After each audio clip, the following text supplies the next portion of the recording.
Good morning. Good morning. Happy Thursday. Happy Thursday. Welcome, my internet family. Glad you're here. I literally just sat down and put my earrings in. I'm feeling a little behind today. I'm gonna zoom you in a little. Pardon. Oh, not that far. Oh, I like that we get nice and close and personal on this channel, so I really want to get you in. Yes, first live. Thrilling. Not snoring. Moira is here. She's right behind me, and she is snoring. I know. Listen, tomorrow's Friday, okay? Okay? That's cool, right? Oh, I hear RSV is going around. My friends with the babies are saying that too. So sorry. So sorry you're stuck home with a little sick kiddo. Can't say that I'm jealous of your scenario. I missed you guys too. Yeah. Well, let's talk about that, shall we? Oh, hello from the UK. Let's talk about that. Okay. So you were probably here. Maybe you were here last time. Maybe you weren't. If you weren't, let me tell you. So I had to cut back a little bit on the live streams because they were kind of cutting into like my day job as a literal lawyer. So, yeah, so I decided to cut back to Mondays and Thursday mornings, because then, we're getting the news throughout the week. I'm still delivering the headlines, but like it's 2 days a week as opposed to 4 or 5 days a week, which is a lot. So happy to be here, excited to be doing this. However, announcement, okay? And I'm excited about this. Um, I met with my team. I have like editors and a manager and stuff. Thank God. They really saved me a lot of time. I met with the team and we did like an audit of my YouTube channel and we talked about kind of what's happening. And what's happening is that as much as I love these live streams, um they are taking away from views from my other edited videos because I think it's confusing you guys because there's so much random fucking content coming out, but it's also confusing the algorithm, which is sees that these live streams get fewer views, which is fine. And wants to then push me out less for my edited videos, even though my edited videos tend to do better than these live streams. So, yeah. Anyway, the point being that all of these live streams are confusing everyone, and the guidelines that I got from someone with background knowledge on YouTube and how it functions was that I should actually be creating a separate channel specifically for my live streams so that you guys can follow me there, watch my live streams, and if you don't want to see my live streams, I don't know why you're here, but then you would create or you would just keep to this Leeja Miller channel and just watch my edited videos. That way it's like compartmentalizing things. I know it's another thing for you guys to um subscribe to, but I would love it if you would. Um The reason why I'm kinda distracted while saying all this is because I literally just created this new channel, because I realized, like, oh, I wanted to give everyone a link where they could go follow me. So, I literally just created this channel. There's nothing on it right now. There is nothing on it, but it exists. It's called Leeja Live. I just put it in the chat link. Go sub. I literally just made it. I don't even know if it's gonna show up for you guys, but I wanted to give you guys a link so that like I can direct you to subscribe there. I will still be streaming on Twitch, Facebook, Twitter. It's just the YouTube is cluttered and confusing, and I totally recognize that. So I appreciate that. Thank you guys so much for sticking through this while I figure things out. I was feeling really down on myself yesterday because I have been doing YouTube for like 2 years. And I feel like a lot of people after doing YouTube for 2 years have it more figured out than I do, to be vulnerable with you this morning. I feel like people have it more figured out than I do. But the reason for that is I have many, many interests and many goals. Well, one main goal with this channel, and that is to get legal knowledge out there to the people. But I know that the people want different things. They want different ways to consume that. And some people want to be able to listen to these types of live streams either now in live, later, or via podcast form just to get like their daily news. Some people just want like a deep dive, interesting video that they can just turn on and anyway, so because I have all these goals and I feel kind of spread out everywhere, I feel like I keep trying new things on YouTube to see what works and what sticks, and it fucks up my algorithm a little bit here and there. And so I am still figuring it out, and so I appreciate your patience. But from now on, so starting Monday, first of all, I'm going to get all the branding and everything updated on that new channel so that it looks pretty so that you guys know what the hell's going on. Starting Monday, so what is that, 4 days from now, I'm going to start going live over on that channel. I will be posting reminders here on this channel, but starting Monday, I'll be going live on that other YouTube channel. Or if you've been watching me on Twitch, same Twitch channel. It's all a mess on Twitch, so that's fine. So amazing, 110 subs. You guys, I love you. Thank you so much. So yeah, I'm 100% beholden to the algorithm, just trying to figure out what she wants. So yeah, I'm glad me being outraged to the news is your ASMR because ASMR is gross and I stand by that.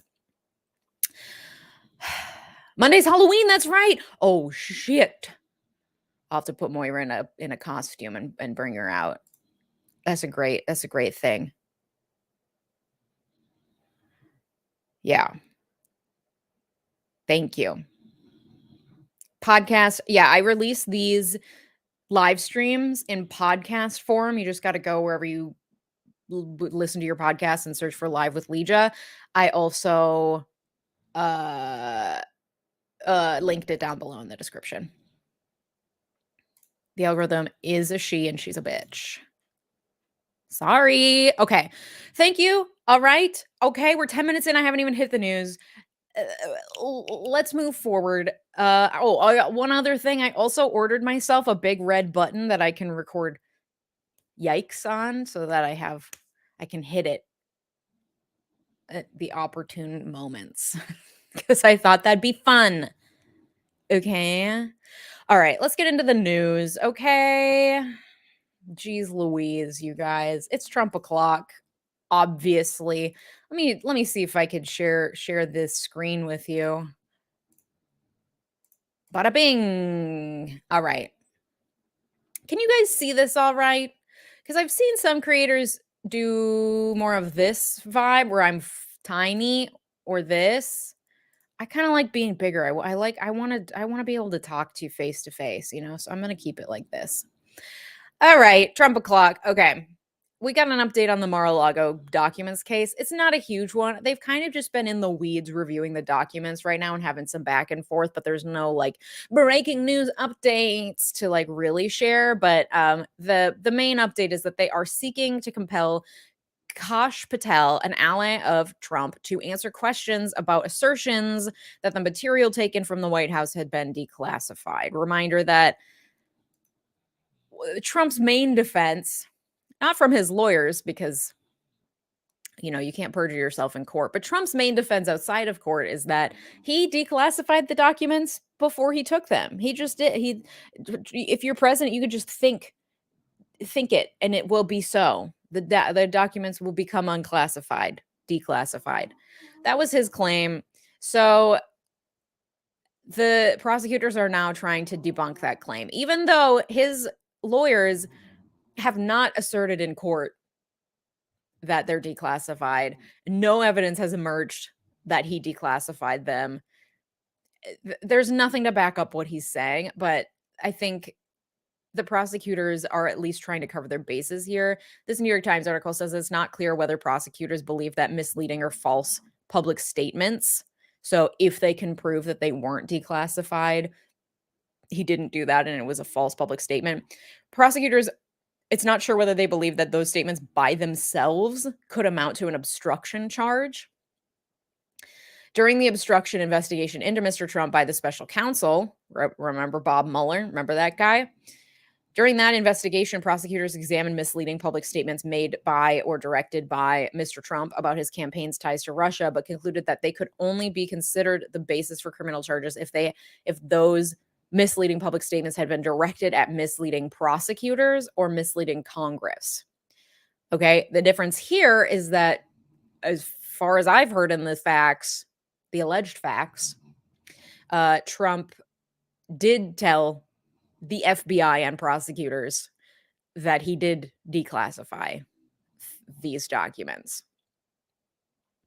And so Mr. Patel, his ally, was summoned to testify before a grand jury over the mishandling of classified documents and obstruction of justice. And he repeatedly invoked the Fifth Amendment against self-incrimination. And now prosecutors are asking a judge to compel Mr. Patel to answer questions. And now the question is whether the DOJ will grant him immunity in order to get his testimony. They're basically like they really want him to talk. And a reminder that invoking your Fifth Amendment right against self-incrimination, that can't be used against you later. That would kind of defeat the purpose, wouldn't it? If you said, I plead the Fifth, and then people could say, well, they pled the Fifth, so they must be guilty, you know? So even though he pled the Fifth, like that can't be used as evidence that he's got juicy gossip. But it appears that prosecutors think he's got the juicy gossip. All right. That's an update. That's an update on the Mar-a-Lago situation. That's right. It's always alleged, okay, because I don't want to get sued for defamation. Anything. It's truly shocking the number of people that he's able to find that will just put their careers, livelihoods on the line, throw themselves under the bus for Donald Trump. For Donald Trump.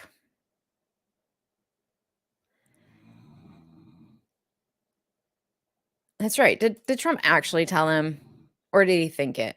Well, if he's able to think them declassify, maybe he can think a obstruction charge claim. Yay, thank you for subscribing to the new channel.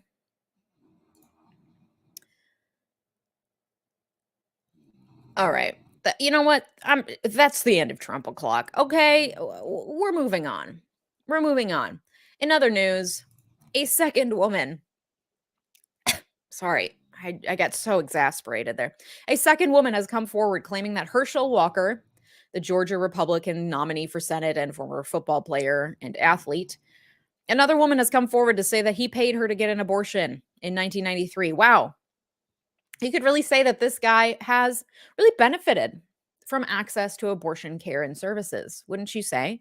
His life probably has really come out much differently than it would have if he did not have access to such life-changing care. Do you not agree? So this woman told her story at a news conference. She didn't appear on camera, so she did so anonymously, but the news conference was held by Gloria Allred. If you don't know, Gloria Allred, she is like the end-all be-all of victims' rights attorneys. This woman knows how to make a splash. She knows how to use a press conference to really move her cases forward. She has made a name for herself handling cases representing people who are suing celebrities. So she's had lawsuits against Tommy Lee, Arnold Schwarzenegger, Herman Cain, Anthony Weiner, R. Kelly. The list goes on. My most favorite iconic story about Gloria Allred was in 1981. This woman is 81 years old, by the way. She's still doing it. Unreal. She also has a daughter who does the same thing. In 1981, Gloria Allred was present at hearings on outlawing abortion in the U.S. Senate because, yes, we've been talking about this for so long. These hearings were presided over by California State Senator John G. Schmitz. During her testimony, she presented him with a chastity belt as a fun prop. And in a later press release, he called her a, and I quote, slick butch lawyeress. And then she sued him for defamation over those remarks and won $20,000 and an apology from him. And yes, I will be putting slick butch lawyeress on a t-shirt. Please keep your eye out for it.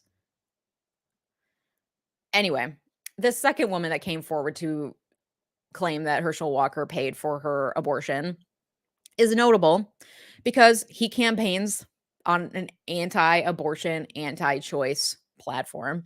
And also, he claimed with the first woman that accused him, he claimed that she was lying and used evidence that showed that he signed letters with just like letters to her. He signed it with just the letter H. He said, I've never done that in my life. I've never signed letters with just the letter H. She's lying. The second woman came forward. She's got letters from him where he signed with the letter H. So not looking good for old Hirsch.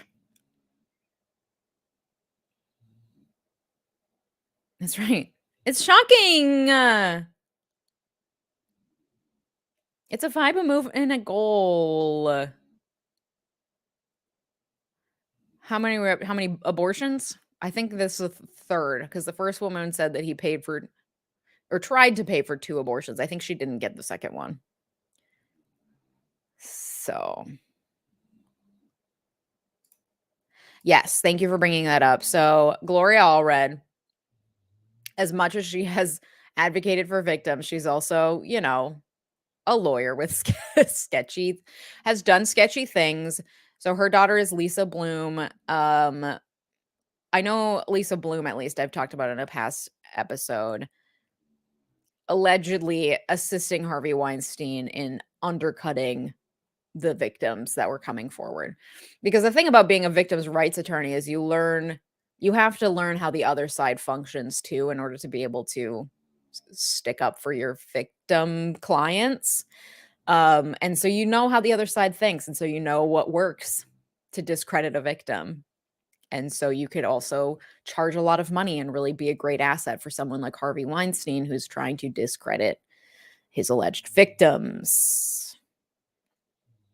Yeah, the white Republican voters of Georgia probably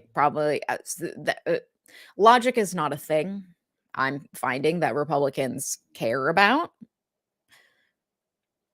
The hypocrisy, not a big deal for them. Okay. Okay, Kathleen Zellner, another badass. I will also name drop Carrie Goldberg as another badass attorney who as far as I know, has much less questionable morals. She has a law firm called C.A. Goldberg Law. She also wrote a book called Nobody's Victim. She also went to Vassar, which is my alma mater, and I've been obsessed with her since I saw her story printed in like a Vassar alumni magazine thing like a decade ago. She's fucking killing it. So anyway, yeah, it's like Shonda Rhimes. We're at 2022, and I'd like her to like chill for a second. Okay. All right. Moving on. Mike Lindell, also known as the My Pillow guy. He's from Minnesota. I don't know. I just thought this interesting for this article from the New York Times is interesting. It basically talked about how he took a pillow company and turned it into somehow being able to finance the election denial movement. He's flipped it into this like political campaign. Many American entrepreneurs have mixed politics and business. No one has fused the two quite like the chief executive of My Pillow. This guy's really litigious. I've told this story before, but when I worked at a judge's office or chambers, federal chambers, there was some, like, I think it was an IP, like a patent or trademark litigation that he was involved in there. And I was like, oh, like the My Pillow guy. And they're like, yeah, he's here all the fucking time. Oh, God. So anyway, he was at a rally of Trump supporters in Idaho recently. He got his cell phone seized by federal agents as part of an investigation into voting machine tampering. He was greeted and hugged by Eric Trump on stage. And then he said, smiling broadly in a blue suit and red tie, leaning into the mic, use promo code FBI to save up to 66%. And the crowd went wild. And pillows were sold. His daily direct sales went from 700,000 to 1 million, and they stayed elevated for 2 days. Which, first of all, who the fuck is buying $700,000 worth of My Pillow merchandise? I hear those pillows fucking suck. I hear it's alleged. I'm not claiming that to be a true fact. Do not sue me. But like, who? Who's buying? I mean, clearly Republicans, but like, why? How many pillows does one person need? Who's buying all this shit? Who's buying it? Okay? But this man is reinvesting this money like crazy. He's reinvesting it $40 million on conferences, activist networks, a digital media platform, legal battles, and researchers that promote his theory of the case. The particularly outlandish conspiracy theory that the election was stolen through a complex global plot to hack into voting machines. All right. He is now at the heart of the right-wing media landscape.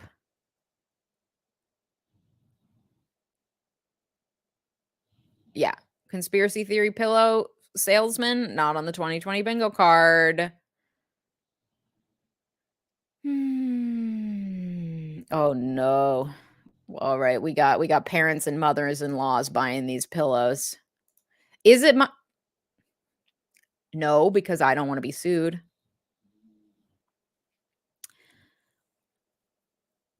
Ugh. And on that same note, more than 100 lawsuits have already been filed regarding this year's election. Reminder, this year's election has not happened yet. It's on November 8th. You should vote, please, for the love of God. I think November 8th, right? Let me just make sure I'm right. Second Tuesday? Yeah, November 8th. Yeah, more than 100 lawsuits have already been filed. Okay?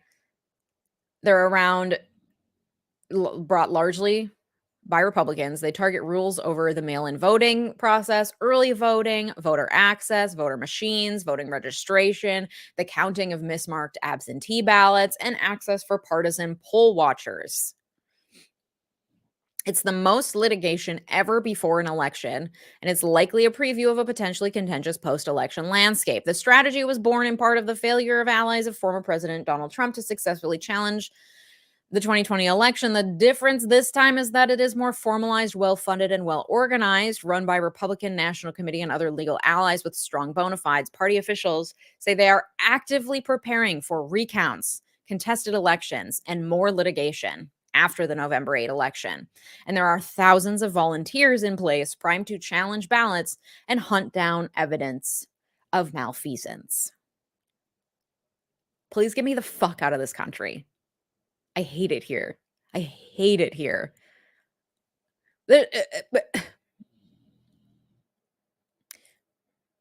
You can't win, because if they win, if Republicans win, then they'll say, no, this was a fair election. And if they lose, they'll say, no, this was not a fair election.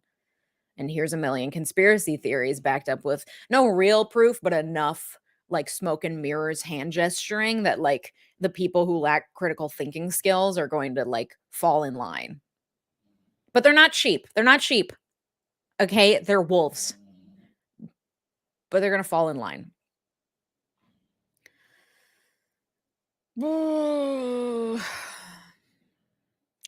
That's all I have to say about that.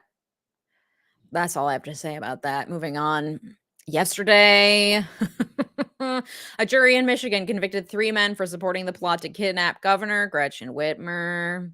This happened in 2020. She's the Democratic governor of Michigan. It's a case that grew out of a sprawling domestic terrorism investigation that revealed incendiary rhetoric and an openness to political violence on the far right, which we saw in my TikTok reaction video where I reacted to alt-right TikToks. People are ready to go to fucking war in this country. I'm sorry to be a little bit of a fearmonger this morning, but what the fuck? Anyway, these men were convicted. They were accused of helping Adam Fox, who was convicted in federal court for conspiring to kidnap Governor Gretchen Whitmer, whose COVID-19 restrictions the men considered tyrannical. Their gang was organized, their gang was mobilizing, and their gang was training for action, the assistant attorney general in Michigan told jurors during closing arguments. That's, I think, what spooks me the most. I don't know how organized these people are. I don't think they're that smart, but I also don't want to underestimate them. You know what I mean?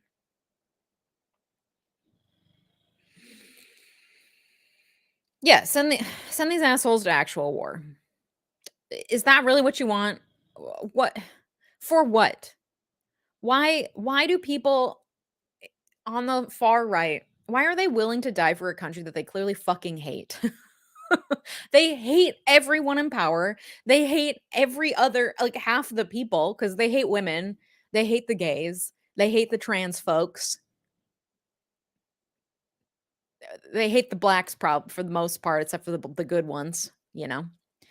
They hate everyone here and everyone in power, and they're willing to die for the Constitution, which frankly would have disenfranchised most of them when it was originally written because it was only for landed white men. And a lot of the people, based on what I saw on TikToks, a lot of people missing teeth, a lot of people looking rough, a lot of people looking like they live in like trailer parks and stuff, which no shame at all to living in a trailer park. I'm just saying you are ready to die for a document that would have disenfranchised you when it was first written. Make it make sense. Yeah, they hate the Jews. Make it make sense. Make it make sense. What's left to love? They've made something they've made up. A fake country that doesn't exist. And that's the tea. I'm going mad. I did not get enough sleep last night. Okay, I did not get enough sleep last night because let's just sidebar. I went to the saloon in downtown Minneapolis, which is a great gay bar, drag bar. I had never been. And I was a guest judge for the Bloodbath Ball, which was a drag show that was like creepy themed, basically. And they invited me to be a guest judge, and it was awesome. It was so kooky, ooky, and spooky. I will post some pictures on my Instagram later today. Congrats to Gemini Valentine, who won. Very well deserved. She's great. Anyway, I was out till like midnight. Which is why I'm screaming at you this morning. Okay, moving on. Next up, yesterday, Darrell E. Brooks, after a truly circus-like trial, where he defended himself and acted fully unhinged. I'm sure you've seen pictures and clips. We've talked about it here too. He frequently had to be removed from the room for misbehaving. He was found guilty yesterday of first-degree intentional homicide for driving his car through a Christmas parade in Waukesha, Wisconsin in 2021.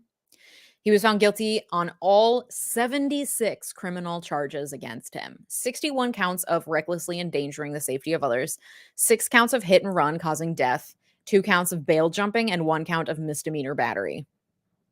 The verdict carries a mandatory life sentence. By all accounts, the judge on this case managed this case with as much poise and decorum as humanly possible. I'm impressed. I'm wowed. Good for her. I'm sure she is absolutely fucking thrilled that this case is over. I cannot imagine the amount of patience. She probably had to go back into her chambers and just scream into a pillow at least once a day. I can't imagine. So I'm thinking about I think I'm going to make a video on this.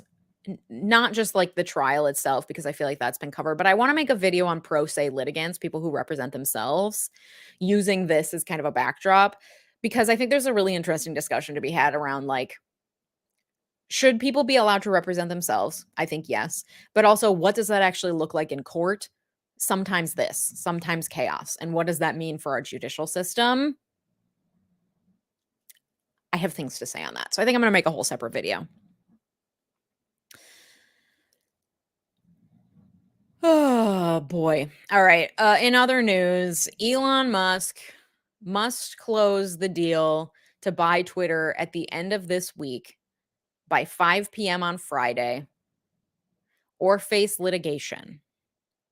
He posted this video of himself walking into Twitter headquarters carrying a sink.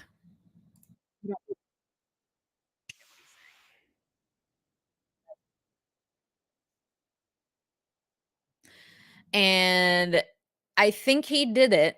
I think he did this looking very proud of himself, just all in order to be able to tweet the punchline, let that sink in.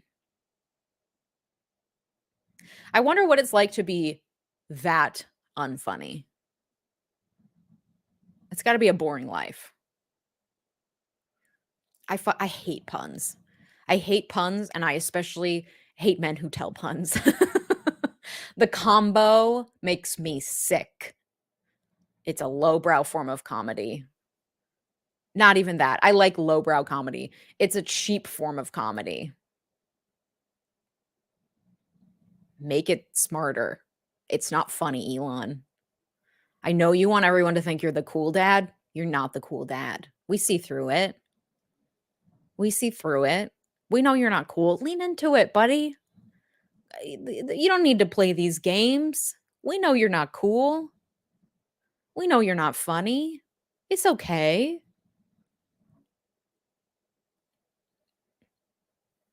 It's a no for me, dog.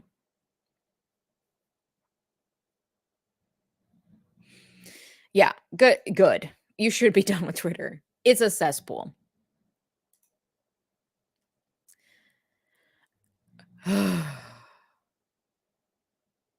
He made a fool of himself for a bad tweet. He went there. He did it. And he looked really proud of himself, and I'm sure a lot of people kissed his ass for it because people think he's funny. Anyway, let's move on to some good news. Okay. Yes, I have good news for you guys. Good news corner. I got to make a little thing that says good news. The good news is that it's possible that fully apocalyptic climate collapse is less likely. Hey. Okay. So there's a report that just got dropped by the UN. This guy, David Wallace Wells, he says just a few years ago, climate projections for this century looked quite apocalyptic, with most scientists warning that continuing business as usual would bring the world 4 or even 5 degrees Celsius of warming, a change disruptive enough to call forth not only predictions of food crises and heat stress, state conflict, and economic strife, but from some corners, warnings of civilizational collapse and even a sort of human end game. Okay, that's where we were at just a few years ago. Now, with the world already 1.2 degrees Celsius hotter, scientists believe that warming this century will most likely fall between 2 or 3 degrees Celsius.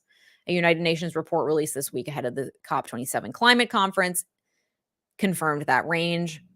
Thanks to astonishing declines in the price of renewables, a truly global political mobilization, a clearer picture of the energy future, and serious policy focus from world leaders, we have cut expected warming almost in half in just 5 years.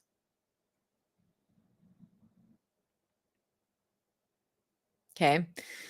The main reasons why we've been able to do that are twofold. We started to shift away from coal. I read today that in the long term, the war in the Ukraine is actually going to force people to get into renewable energy faster. In the short term, it's pushing people to drill for fossil fuels, but in the long term, it's like a very real consequence of Europe's dependence on non-renewable energy sources. And as humans, I think we need like tangible something to grab onto to be like, oh, that's real. Fuck, I should probably do something about that. So in the long term, they're saying that, I mean, like the war is awful, obviously, but like minor silver lining. Yeah, is that I don't know why I forgot if the saying was silver lining. Minor silver lining. It might push Europe to move away from fossil fuels at a faster rate. And then the second factor is that the cost of solar power and lithium battery technology has fallen by more than 85% in the last 12 years, and wind power by more than 55%. Okay? Okay, you guys? All right. Good news. Okay. I have a friend who's really into environmental science and stuff, and she's very pro focusing on the good news of climate change because it's been so doom and gloom our entire lives. If you're a millennial, you've spent the last 30 years just being told that, like, meh, world's probably going to end. Sorry. So it's good to focus on the positives and that, like, human activity, human action, collective human action, and individual human action can make a difference. Can make a difference. Okay. I just wanted to highlight that. All right. Let's move to consumption corner quickly. Okay. We all know this already. Adidas, they pulled out of the deal with Kanye. I'm making a video about that. It's dropping in the next couple days. But his music remains on Spotify. It's still on Spotify. According to the CEO of Spotify, the music itself, well, it doesn't violate the company's hate speech policy. The music, even though what he said probably would. So, like, they're just not going to ban it. He's also the 19th most popular artist on Spotify. So, money. Okay. He apparently showed up, also in other Kanye news, he apparently showed up at a Skechers headquarters yesterday, unannounced and uninvited, and had to be escorted out. He doesn't even work with them. Insert that gif from Mean Girls. She doesn't even go here. He doesn't even work with them. And Skechers had to, like, make a public statement being like, we don't work with him and we're not planning on it. Not sure why he came over. Awkward. Okay. And finally, in other good news if you're like me and you're trying to get the fuck out of this country, and you're also really rich, which is not like me, Bali just unveiled a new visa to encourage foreigners to move and live there. It lets foreigners with $130,000 in the bank stay for 10 years. So if you're just sitting on tens of thousands of dollars in cash and you're like, let's get out of here, you can move to Bali for 10 years. No questions asked.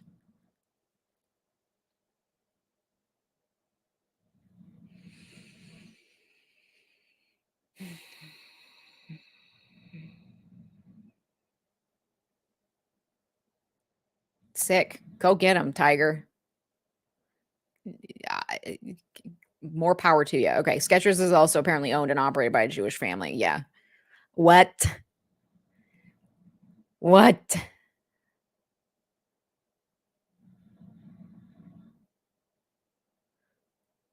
That's right. I can't get coffee today. I'm skipping the avocado toast. I'm saving for Bali. Search for Leeja Live and nothing came up. That's probably because it's brand new. If you're just joining, those are the headlines. But if you're just joining, I did make the announcement that I will be moving these live streams over to a separate channel. I just posted the link in the comments or in the chat. I'm moving these live streams over to a separate channel because this channel is getting cluttered and ugly and confusing, and it's hurting my views and it's confusing you guys. And so I'm trying to compartmentalize stuff because I know there are some people who just want to see my edited videos and there's some people who really like my live streams, and I want you to be able to find where they are and what they are easily. So Leeja Live. I already have 126 subscribers. Thank you so much. Please head on over there. Hit that subscribe button. And the next live stream will be this coming Monday, Halloween. A spooky session. and it will be over on that YouTube channel, that other YouTube channel, not this YouTube channel. You like having the separated channels. That's great feedback because I don't know what I'm doing. But a YouTube expert told me, who I consulted with, told me that I need to separate them. So thank you so much. I will continue doing this live stream on Twitch, Facebook, Twitter, same spot. It's just the YouTubes that need to get separated out because it's too much. And I will continue to release the lives in podcast form as well. Link to that podcast is below. A Ouija Halloween. No! I have the good fortune that I have yet to discover any ghosts in this house. And I feel like after a year and a half, they would have revealed themselves at this point. I'm not tempting fate. I'm not calling them out. They seem at peace if they are here, and I don't want to shake it. I don't want to ruin it. Okay. Thank you. Yeah, I'm just trying to separate it out so you know which other things are where. I got the TikTok, I got the YouTube channels separated. If you want more like personal stuff, head on over to my Instagram. That's where I just share about like my days and my health because I've been doing kind of a health journey lately and all sorts of other stuff. If you'd like to support the channel, you can do so through super chats and super stickers, buying merch, becoming a member on this channel, or joining my Patreon community, which is all linked below. Yes, and then we got to get the edited views up. I'm thinking about re-uploading my lives to the new channel and then removing them from this channel just to like clean it all up. Okay? Clean it all up. All right. Can't find the other channel? Let me post it once more in the chat. There you go. Please go on over there and subscribe if you'd like to continue watching these lives. Once again, I will be back 8:30 a.m. on Monday morning, Halloween morning, on that new channel. Live stream talking about the news, okay? Let's wrap it up. It's 9:15, people, okay? We got work to do, all right? I gotta go film some videos for you guys because I'm behind. Okay? Thanks for being here. Don't forget to like, subscribe, etc. Have a lovely day. See you later. Thanks for watching.